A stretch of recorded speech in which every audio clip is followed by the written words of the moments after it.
Hello everyone, welcome to IAS Help Desk.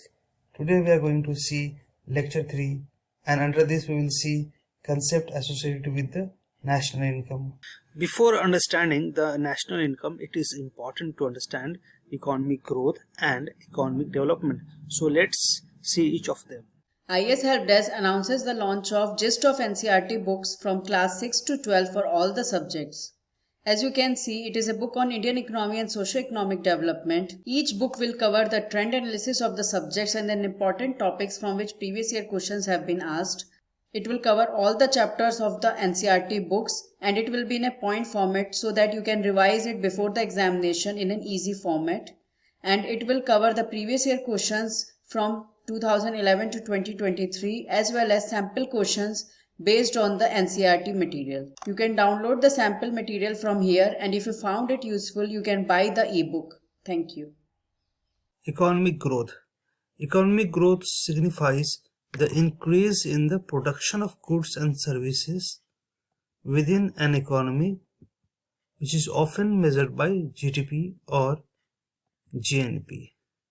So economic growth में हम देखते हैं कि गुड्स और सर्विसेज का जो प्रोडक्शन है इकोनॉमी में वो कितना इंक्रीज हुआ है, और इसको देखने के लिए हम जीडीपी या जीएनपी का यूज करते हैं. सो इससे हमें पता चलता है कि इकोनॉमी किस हद तक एक्सपैंड किया है या किस हद तक कॉन्ट्रैक्ट किया है, बढ़ा है या घटा है. Economic development, this includes improvement in the standard of living, ensuring a better quality of life for the population. इसमें हम ओवरऑल क्वालिटी ऑफ लाइफ पे नज़र रखते हैं सोशल और इकोनॉमिक एस्पेक्ट के हिसाब से. मतलब ये हुआ कि हमने इकोनॉमिक ग्रोथ में देखा कि जीडीपी इंक्रीज कर रही है, डिक्रीज कर रही है, लेकिन इसमें बहुत सारी खामियां थी. लेकिन इकोनॉमिक डेवलपमेंट में हम क्वालिटी ऑफ लाइफ को देखते हैं, स्टैंडर्ड ऑफ लिविंग को देखते हैं. हम ये भी देखते हैं कि इनइक्वालिटी इंक्रीज हुआ, इनइक्वालिटी डिक्रीज हुआ, पॉवर्टी एलिविएशन की हम बात करते हैं, इसमें सोशल प्रोग्रेस की बात करते हैं. सो इकोनॉमिक डेवलपमेंट में हम ओवरऑल प्रोग्रेस की बात करते हैं एक कंट्री, एक सोसाइटी में. National income calculation. What is national income? National income is the total value of goods and services produced by a country in a specific time period, usually a year. It's a measure of the economic performance of a nation. So, national income में हम क्या देखते हैं कि total जितने भी goods और services एक देश ने प्रोड्यूस किए हैं एक टाइम फ्रेम में, जैसे कि मान ली एक साल के अंदर में, सो वो चीज़ें नेशनल इनकम में इंक्लूड होती है. एग्जाम्पल के तौर पे फार्मर्स ने क्रॉप ग्रो की, उसको मार्केट में बेचा, वो नेशनल इनकम में कैलकुलेट होता है. एक आर्टिसन ने हैंडीक्राफ्ट बनाया, वो हैंडीक्राफ्ट को उसने बेचा, उसने पैसे अर्न किए, वो भी नेशनल इनकम में काउंट होते हैं.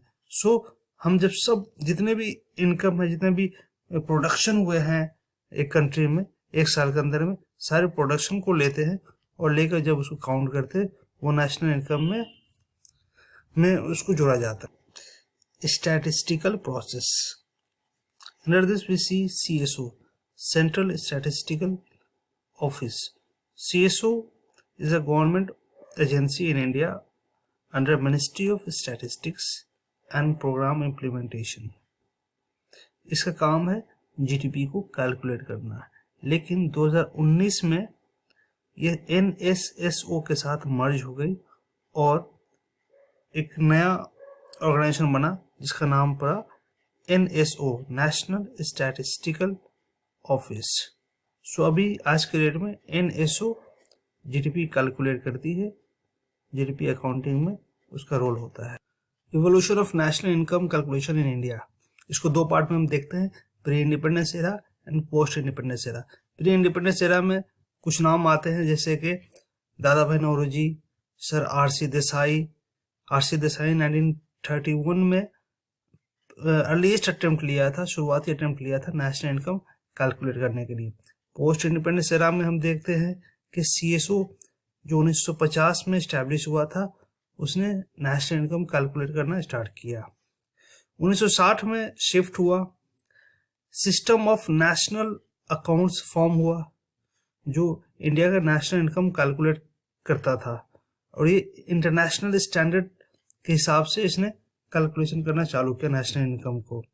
सो उस वक्त 1948 और 49 में जो बेस ईयर थी वो चेंज होकर 1960-61 में कन्वर्ट हुआ, यानी 1960-61 बेस ईयर माना जाने लगा। फिर लिबरलाइजेशन एरा में हम देखते हैं कि बेस ईयर जो है वो शिफ्ट हुआ 1990s में। रिसेंट डेवलपमेंट जो 2020 में हुआ, सेंट्रल स्टैटिस्टिकल ऑफिस CSO जो NSSO के साथ मर्ज हो गई और आज इसको NSO कहा जाता है, नेशनल स्टैटिस्टिकल ऑफिस कहा जाता है। सो इस तरीके से हमने देखा कि किस तरीके से नेशनल इनकम कैलकुलेशन इवॉल्व हुआ इंडिया में। Challenges in national income calculation. National income calculation में क्या क्या चैलेंजेस है देखते हैं। नॉन मार्केट ट्रांजैक्शन को इसमें काउंट नहीं करते, जैसे हाउस होल्ड वर्क हो गया, वॉलंटियर एक्टिविटीज हो गया, ये नेशनल इनकम कैलकुलेशन में नहीं आता है। इनफॉर्मल और अंडरग्राउंड इकोनॉमी भी नहीं आता है, जैसे ठेला वाले, रेडी वाले, ये लोगों का इनकम को हम नेशनल इनकम में कैलकुलेट नहीं करते हैं। क्वालिटी ऑफ गुड्स और सर्विसेज को नेशनल इनकम नहीं दिखाती है। क्वांटिटी तो दिखाती है कितना प्रोड्यूस हुआ, लेकिन उसका क्वालिटी क्या था ये शो नहीं करती है। इनकम डिस्ट्रीब्यूशन को सही से शो नहीं कर पाती है, कि ये तो दिखाती है कि इकोनॉमी ग्रो कर रही है, GDP ग्रो कर रही है, लेकिन ये क्या जिंदगी में चेंजेस ला रही है, लिविंग स्टैंडर्ड में बदलाव ला रही है, ये शो नहीं करती है। नेशनल इनकम एक्सटर्नैलिटीज को नहीं दिखाती, जैसे इन्वायरमेंटल जो डिग्रेडेशन होते हैं, सोशल कॉस्ट होते हैं इकोनॉमिक प्रोग्रेस की वजह से, ये शो नहीं करती है। साथ में डिप्रिसिएशन और कैपिटल कंजम्पशन को भी सही से नेशनल इनकम में शो नहीं करते हैं, जैसे कि मशीनरी हो गया, इंफ्रास्ट्रक्चर हो गए, इनका डिप्रिसिएशन को सही से शो नहीं किया जाता है। ट्रांसफर पेमेंट कैलकुलेट होता है, जैसे सोशल सिक्योरिटी बेनिफिट हो गए, ये नेशनल इनकम में कैलकुलेट होता है, लेकिन ये इनका एक्चुअल प्रोडक्शन में कोई रोल नहीं होता है। सो इनको काउंट करना नेशनल इनकम में, ये नेशनल इनकम की जो कैलकुलेशन है उसको डिस्टॉर्ट कर सकता है। ये ग्लोबलाइजेशन के चैलेंजेस हैं, बहुत सारे कंट्रीज जो है नेशनल इनकम को सही से शो नहीं करते हैं, जो डेटा होते हैं उसको कंसील कर लेते हैं, इसके वजह से नेशनल इनकम सही से दिख नहीं पाता। रैपिड टेक्नोलॉजिकल चैलेंजेस हैं कि हर साल कुछ ना कुछ टेक्नोलॉजी चेंज हो रही है, सो टेक्नोलॉजी को चेंज होने की वजह से जो नेशनल इनकम उनका जो रोल है कैलकुलेशन में वो शो नहीं हो पाता है। इनएडिक्वेट डेटा, स्पेशली जो डेवलपिंग कंट्रीज हैं उसमें डेटा सही से अवेलेबल नहीं होते हैं, जिसकी वजह से नेशनल इनकम को सही से वो नेशनल इनकम दिख नहीं पाता है। बावजूद उसके नेशनल इनकम का अपना एक रोल है पॉलिसी मेकर्स के लिए, इकोनॉमिस्ट के लिए, बिजनेसेस के लिए, क्योंकि ये ओवरऑल इकोनॉमिक हेल्थ को दिखाती है national income. Important concepts in national income calculation. National income calculation में सबसे पहला आता है final goods and services. Final goods and services क्या होता है? वो गुड्स जो रेडी फॉर यूज है, यानी उसको और प्रोसेस करने की जरूरत नहीं है, जैसे स्मार्टफोन, कार, ये रेडी फॉर यूज है। दूसरा है capital goods product used by business to produce other goods and services. So capital goods को हम यूज करते हैं कुछ और गुड्स को पैदा करने के लिए, गुड्स और सर्विसेज को। जैसे मशीनरी हुआ, मशीन का काम क्या है? मशीन से हम फैब्रिक बनाते हैं, मशीन से और भी चीजें बनाते हैं, तो मशीन एक कैपिटल गुड्स का एग्जांपल है, इसके जरिए हम कोई और प्रोडक्ट को तैयार करते हैं, ये कैपिटल गुड्स का एग्जांपल है। Intermediate goods are used as inputs in the production of final goods and services. ये इनपुट के तौर पे काम करता है, ये रॉ मटेरियल के तौर पे काम करता है, जैसे स्टील, रबर, प्लास्टिक, ये कार बनाने में जो काम आता है, ये रॉ मटेरियल्स, उनको कहते हैं इंटरमीडिएट गुड्स। एडिशन और GVA, gross value added, it is very important concept. So what is GVA? The GVA represents total value generated by an economy through the production of goods and services minus value of intermediate goods used in production. It focuses on the value added at each stage of production, providing a measure of the contribution of different sectors to the economy. So GVA क्या करती है कि वो value add करती है एक product में, वो वैल्यू ऐड करती है हर एक स्टेज के प्रोडक्शन में। इसको और आसान लैंग्वेज में समझते हैं एग्जांपल के तौर पे कि रमेश गेहूं की खेती करता है, वीट की खेती करता है, और उसमें वीट की खेती करने के बाद जब हार्वेस्ट करता है, मार्केट में बेचने जाता है, तो 100 रुपये केजी बेचता है। मान लीजिए ऐसे तो कम है, 100 रुपये केजी बेचता है गेहूं को। तो 100 रुपये केजी बेचता है, लेकिन उस 100 रुपये केजी में जो बेचने जाता है उसमें कई चीजें शामिल होती हैं जब वो खेती करता है, जैसे सीड हो गया, फर्टिलाइजर हो गया, पानी हो गया, फिर हल बैल हो गया। तो कई चीजें होती हैं जो शामिल है, कई इनपुट्स खर्चे जो हुए थे उसके पहले वो शामिल है। मान लो 100 रुपये में बेचने गया, 40 रुपये सीड फर्टिलाइजर का खर्चा हुआ, तो जो एग्रीकल्चर में जो जीवीए है वो कितना होगा, 60 रुपये होगा। 100 मतलब जो बेचने वाला प्राइस है गेहूं का, और 40 उसका इनपुट लगा सीड फर्टिलाइजर, बचा 60। 100 माइनस 40 60, तो ये 60 उसका जीवीए है, ग्रॉस वैल्यू एडिशन है। सो यही है जी कंसेप्ट। एक और बड़ा कंफ्यूजन होता है कि जीवीए और जीडीपी में क्या डिफरेंस है। कुछ लोग इसको सेम भी समझते हैं, लेकिन इसमें डिफरेंस है। जीडीपी जो सम ऑफ जीवीए और टैक्सेस इसमें इंक्लूड किए होते हैं, मतलब जीडीपी में जीवीए भी होता है और टैक्सेशन भी होता है, और साथ में सब्सिडीज को माइनस किए होते हैं, इंपोर्ट को जुड़ा हुआ होता है। यानी GDP is equal to GVA plus taxation minus subsidy plus import. Main difference क्या है दोनों में, जीडीपी और जीवीए में, देखते हैं। So GVA focuses on value added in production and exclude taxes subsidies import. GVA में टैक्स नहीं होती है, सब्सिडी नहीं होती है और इंपोर्ट नहीं होता है, लेकिन जीडीपी में ये सारे फैक्टर्स इंक्लूड होते हैं, टैक्स भी होता है, सब्सिडी भी होता है, इंपोर्ट भी होता है।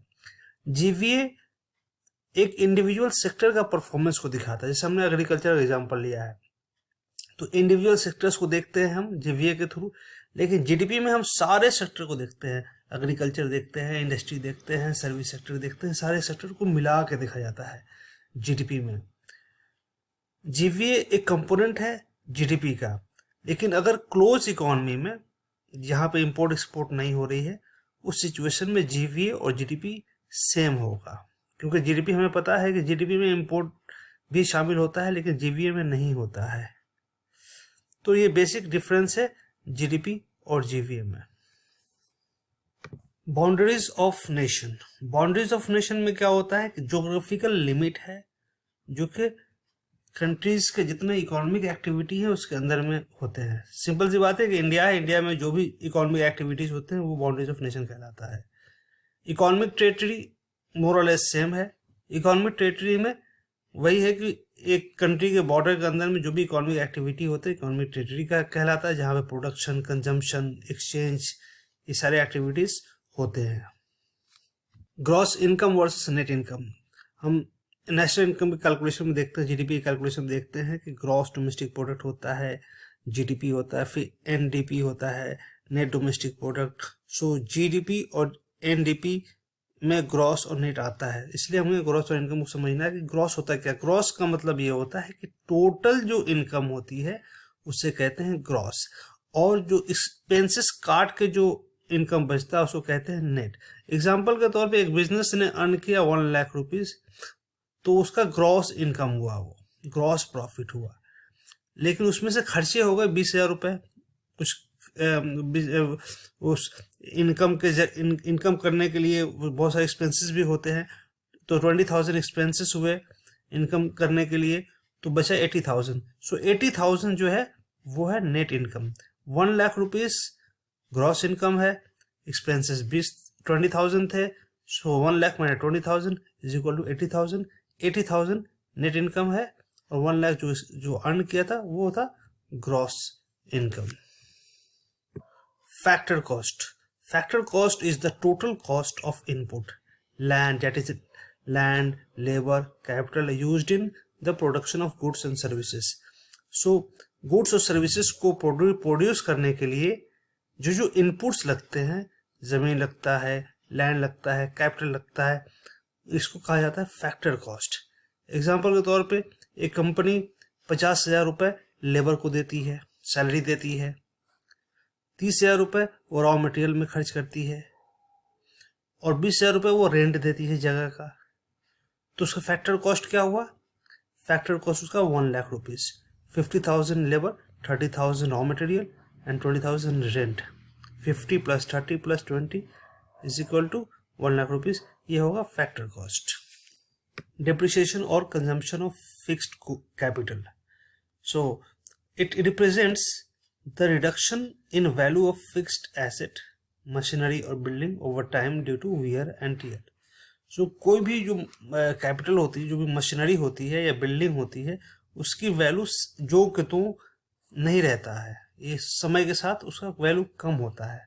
अगर हमने ट्रैक्टर लिया तो ट्रैक्टर का वैल्यू कम होगा दिन पर दिन, या कोई मशीन लिया, कपड़ा बनाने का मशीन लिया, टेक्सटाइल मिल लिया, तो उसमें जो मशीनरी यूज होती है, जो दाम उसका आज है वो 1 साल बाद नहीं रहेगा. तो हर साल उसका दाम कम होता जाता है. एग्जाम्पल के तौर पे एक मशीनरी है जो हर 1 साल उसका दाम 10,000 रुपये कम होता चला गया. 1 लाख है तो अगला साल 90,000 रुपये उसका दाम होगा, फिर अगला साल 80,000 रुपये होगा.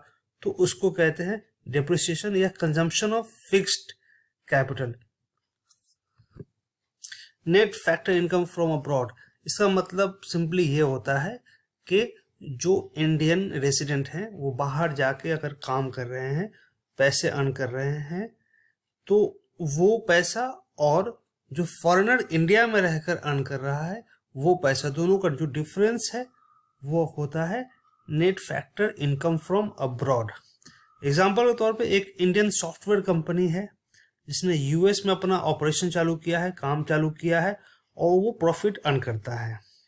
इंडियन प्रोफेशनल हैं जो डॉक्टर हैं और कई प्रोफेशनल हैं जो कि बाहर जाते हैं, विदेश जाते हैं, पैसे अर्न करते हैं.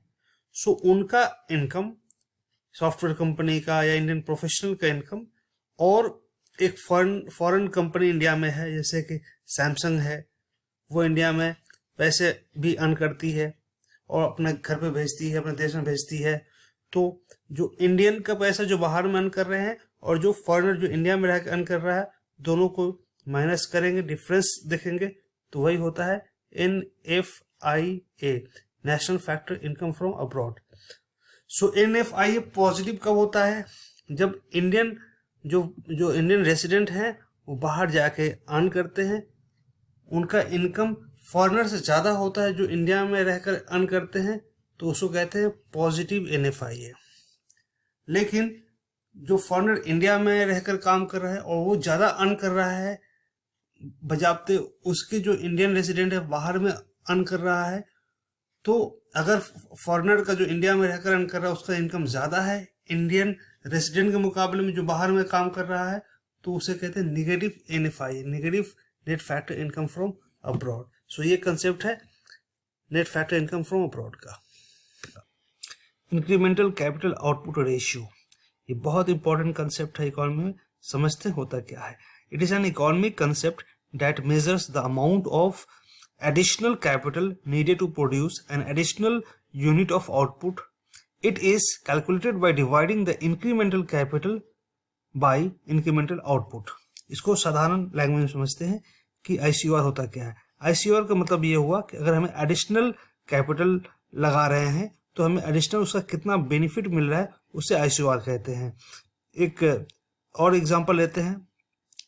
100 बिलियन रुपीस अगर इंडिया लगाती है कैपिटल मशीनरी और इंफ्रास्ट्रक्चर में किसी साल में, और उसके रिजल्ट में उसका GDP जो इंक्रीज होता है 20 बिलियन से होता है, यानी 100 बिलियन लगाया उसने कैपिटल पे और 20 बिलियन GDP इंक्रीज हुआ. इसका ICOR क्या होगा? 100 billion divide by 20 billion is equal to 5. यानी 100 बिलियन हमने लगाया कैपिटल पे और 20 बिलियन हमारा GDP इंक्रीज हुआ, तो ICOR हो गया 5. 5 ये दिखाता है कि हर एक 5 रुपए हमने जो लगाए हैं, इन्वेस्ट किए हैं, उसका बेनिफिट हमें 1 रुपये मिला है. यानी एक GDP बढ़ाने के लिए 1 रुपए का जीडीपी बढ़ाने के लिए हमें 5 रुपए कैपिटल खर्च करने पड़ेंगे। सो ICOR जितना कम होगा उतना किसी इकोनॉमी के लिए बेटर होगा। हमें 5 की जगह अगर हम चार खर्च करते हैं और हमारा 1 रुपये जीडीपी बढ़ता है तो और ज़्यादा बेटर है। हमने 3 रुपया खर्चा किया और 3 रुपये खर्चा करके हमारा जो जीडीपी है 1 रुपये से बढ़ रहा है, वो और ज़्यादा बेटर है। सो ICOR जितना कम होगा उतना किसी इकोनॉमी के लिए बेटर है। ICOR जितना बढ़ेगा वो किसी इकोनॉमी के लिए नुकसान है। ये इन्वेस्टर और जो गवर्नमेंट है, जो पॉलिसी मेकर्स हैं, उनको ये समझ देती है ICOR कि हमारे जो कैपिटल एलोकेशन है वो कितना इफिशिएंट है। क्योंकि ICOR अगर कम है इसका मतलब है कि हमारा कैपिटल सही से काम कर रहा है हमारे जीडीपी को ग्रो कराने में। तो ये कंसेप्ट है ICOR का। 3 measurements of national income, that is GDP. Under this we will see value added method, income method and expenditure method. ये बहुत कंफ्यूजिंग होता है समझना कि वैल्यू एडेड मेथड क्या होता है, इनकम मेथड क्या होता है, एक्सपेंडिचर मेथड क्या हो। इसको हम आसान लैंग्वेज में समझेंगे। What is value added method? Value added method is also called product method. It is one way to calculate national income which measures the total economic output of a country. So आइए इसको example के रूप में समझते हैं कि value added method होता क्या है। मान लीजिए कि वीट प्रोड्यूस हुआ 100 रुपए का। उस 100 रुपए का वीट प्रोड्यूस करने में फार्मर को 40 रुपए खर्चा हुए, फर्टिलाइजर में, वाटर में और बाकी चीज़ों में। तो 100 - 40 इज इक्वल टू 60। ये 60 रुपीज़ उसने वैल्यू ऐड की, यानी एग्रीकल्चर से 60 रुपीज़ वैल्यू ऐड हुए। 100 रुपीज़ में उसने वीट बेचे, 40 रुपये उसका इनपुट खर्च हुआ फर्टिलाइजर और पानी में। तो 100 - 40 इक्वल टू 60 हुए उसके वैल्यू एडिशन एग्रीकल्चर से हुए। फिर उसने फार्मर्स ने उस वीट को ले आके बेकर्स को बेचा जो ब्रेड बनाता है। बेकर्स ने उसको ब्रेड बनाया, पैकेजिंग किया और 200 में बेचा। यानी बेकर्स ने फार्मर से लिया था 100 रुपीज़ में, उसने कुछ वैल्यू एडिशन किए, कुछ खर्चे किए और 200 में बेचा। So 200 - 100 is equal to 100। So 100 rupees जो मैन्युफैक्चरिंग है वहाँ से वैल्यू एडिशन हुए। सो इस तरीके से हम देखते हैं कि अलग अलग सेक्टर्स अपने अपने एंड से वैल्यू एडिशन करते हैं वैल्यू एडेड मेथड में। मान लीजिए कि जो एग्रीकल्चर है वहाँ से 500 रुपीज़ ऐड हुए, मैन्युफैक्चरिंग से 300 ऐड हुए, सर्विसेज से 200 ऐड हुए। 500 + 300 + 200 इज इक्वल टू 1000। ये 1000 हुआ total value added in the economy. So value added method बहुत इंपॉर्टेंट एक मेथड है, क्योंकि यहाँ से डबल काउंटिंग को हम अवॉइड कर सकते हैं। डबल काउंटिंग यानी डबल किसी सेक्टर्स को हम काउंट नहीं करते हैं, उसको एक बार में काउंट करते हैं अलग अलग वैल्यू एडिशन के थ्रू। ये इकोनॉमिक कैलकुलेशन में बहुत अहम रोल अदा करता है, इसलिए भी करता है क्योंकि इसमें कॉम्प्रिहेंसिव व्यू मिलता है इकोनॉमी का और कंट्रीब्यूशन टू एग्रीकल्चर, मैन्युफैक्चरिंग और सर्विसेज को हम अलग अलग तरीके से देखते हैं इसमें। Income method, it is another way to calculate the national income. It focuses on the total income earned by individual and businesses in a country. मतलब जो इनकम मेथड है वो दो चीजें देखता है कि एक इंडिविजुअल या कोई बिजनेस जो अर्न करता है, प्रॉफिट अर्न करता है, इनकम अर्न करता है, उसे नेशनल इनकम में काउंट करते हैं सिंपली। एग्जाम्पल के तौर पे अगर मैंने किसी फैक्ट्री में काम किया है, मुझे 20,000 पर मंथ मिलते हैं, तो वो नेशनल इनकम में काउंट होगा। अगर बिजनेस स्टार्ट किए हैं किसी ने, उस बिजनेस में उसने 50,000 अर्न किए हैं खर्चा काट के, टोटल एक्सपेंसेस को हटा के, तो वो 50,000 नेशनल इनकम में ऐड होगा, प्रॉफिट नेशनल इनकम में ऐड होगा। रेंट, अगर रूम है रेंट पे लगा रखा है, 10,000 पर मंथ आते हैं, तो 10,000 भी नेशनल इनकम में ऐड होगा। इसमें टैक्सेस और सब्सिडी भी आते हैं। टैक्सेस को हम माइनस करते हैं क्योंकि टैक्स देना पड़ता है। अगर मैंने कोई बिजनेस स्टार्ट किया है या मैं सैलरी पा रहा हूँ, टैक्सेस के दायरे में आता हूँ, तो टैक्सेस को डिडक्ट किया जाता है। मान लीजिए 5,000 रुपये टैक्स को डिडक्ट कर दिया गया। सब्सिडीज को ऐड किया जाता है क्योंकि फार्मर को सब्सिडी मिलता है, ये कहीं ना कहीं एक इनकम के तौर पे ये इसको शामिल किया जाता है। तो 2,000 मान लीजिए अगर सब्सिडी फार्मर को मिला है तो 2,000 को हम ऐड कर देंगे, टैक्सेस को माइनस कर देते हैं, सब्सिडीज को ऐड कर देते हैं। सो दूसरे तरीके से हम कैलकुलेट करते हैं कि टोटल वेजेस, जैसे कि किसी एम्प्लॉय ने अर्न किए 1 लाख रुपीज एक साल में, टोटल प्रॉफिट एक बिजनेस को हुए 50,000 रुपीज, टोटल रेंट से आए हैं 10,000 रुपीज, टैक्सेस उसने दिए हैं 5,000 रुपीज, सब्सिडीज उसको मिले हैं 2,000 रुपीज। सो इसको कैलकुलेशन कैसे करेंगे, 1 lakh rupees wages plus total profit 50,000 rupees plus total rent 10,000 rupees minus taxes 5,000 rupees plus subsidy 2,000 rupees is equal to 1,50,000 rupees, 57,000 rupees, 1,57,000 rupees. So income method provides a different perspective, अलग अलग perspective देता है किस तरीके से income distribute हो रहा है अलग अलग इकोनॉमिक एजेंट्स के थ्रू।